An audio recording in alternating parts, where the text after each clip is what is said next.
नमस्कार दोस्तों ज़िंदगी क्या क्या रूप दिखाती है, इसका अगर एक मिसाल लेनी हो तो मैं आपको एक शख्स की मिसाल देता हूँ और वो शख्स है John D Rockefeller. Rockefeller foundation के नाम से आप भली भांति परिचित हैं। रॉकफेलर एक वक्त में दुनिया का सबसे अमीर आदमी था और ये कहा जाता है कि वह विश्व का पहला अरबपति भी था। ये भी उसके बारे में है कि विश्व का पहला अरबपति वही था। और 25 साल की उम्र में अमेरिका में जितने भी तेल शोधक कारखाने थे, रिफाइनरीज थी, सब पर उसका एकाधिकार था। उसका मालिक सिर्फ एक शख्स और वो जॉन डी रॉकफेलर। और 31 साल की उम्र में वो सिर्फ अमेरिका नहीं बल्कि दुनिया भर की रिफ़ाइनरी का मालिक बन गया। और कहते थे कि इसके पास जितनी रिफ़ाइनरीज़ हैं, जितने तेल शोधक कारखाने हैं, वो बड़े बड़े शेखों के पास भी नहीं हैं। अगर 10 शेख इकट्ठे हों ये गल्फ़ कंट्रीज़ के, तो तब जाकर रॉकफेलर के नज़दीक पहुँचेंगे, लेकिन उसको क्रॉस करना किसी के लिए संभव है ही नहीं। और उसके बाद 38 साल की उम्र में ये हुआ कि 50 साल की उम्र में आप मान के चलिए कि वो अपने देश का सबसे अमीर व्यक्ति माना जाने लगा। और जब 53 में पहुंचा तब वो विश्व का सबसे ज़्यादा धनी व्यक्ति और सर्वाधिक दौलतमंद शख्स उसको करार दे दिया गया। बहुत सारी मैगज़ीन्स के सर्वेज़ भी और ऑन रिकॉर्ड भी ये चीज़ें प्रमाण का हिस्सा हैं। और इसका कारण एक ही था कि कहते थे कि ये आदमी 2-3 चीज़ों में इसका कोई मुकाबला नहीं है। कि एक तो ये हर फैसला स्वयं लेता था और उस फैसले पर कायम रहता था। और अगर कोई बाधा आती है तो बाधा को पार करने के लिए नए नए उपाय तलाश करता था। लेकिन कभी ज़िंदगी में उसने ऐसा नहीं किया कि कोई बाधा आ जाए और वो अपने काम को या अपने निश्चय को या अपने संकल्प को वो ढीला कर दे या तोड़ दे या स्थगित कर दे या पोस्टपोन कर दे। या कभी नहीं हुआ।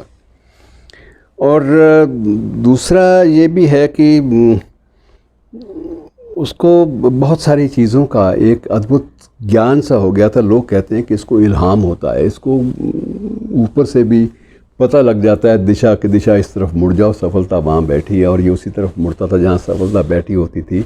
या यूँ कह सकते हैं कि जिस तरफ ये मुड़ता था उस तरफ कामयाबी सामने मौजूद रहती थी इस शख्स की अगवानी के लिए, इस शख्स का वेलकम करने के लिए। लेकिन मित्रों, ज़िंदगी है, मोड़ लेती है।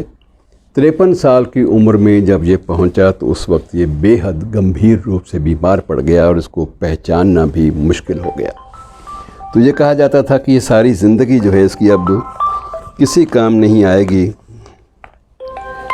और ये किसी भी रूप में अब ये बहाल नहीं हो पाएगा। ये मानकर चला जाता था कि इसका अब नियंत्रण अपने आप पे भी नहीं है।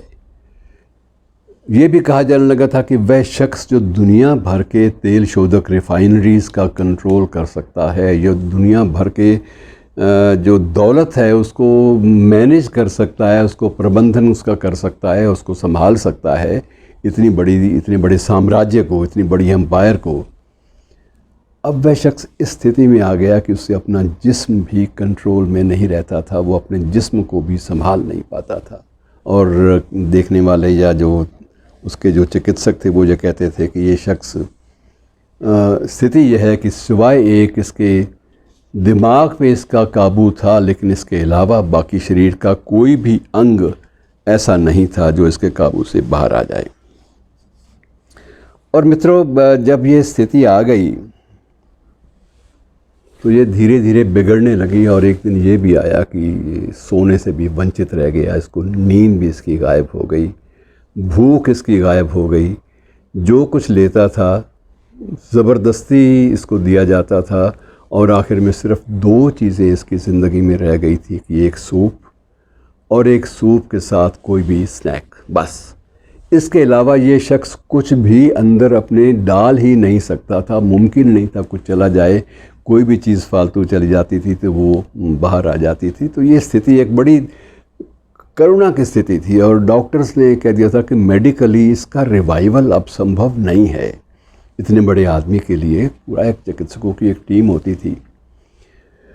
तो इसने जब देखा कि हालत ये आ गई है तो इसने दिमाग जो है वो जहन ज़रूर अपना सक्रिय रखा, उसको बनाए रखा। और हुआ ये कि इसने धीरे धीरे सोचा कि अब ज़िंदगी जब मैं जाने वाला हूँ तो मैं नहीं समझता कि मैं कोई चीज़ साथ ले जा पाऊँगा।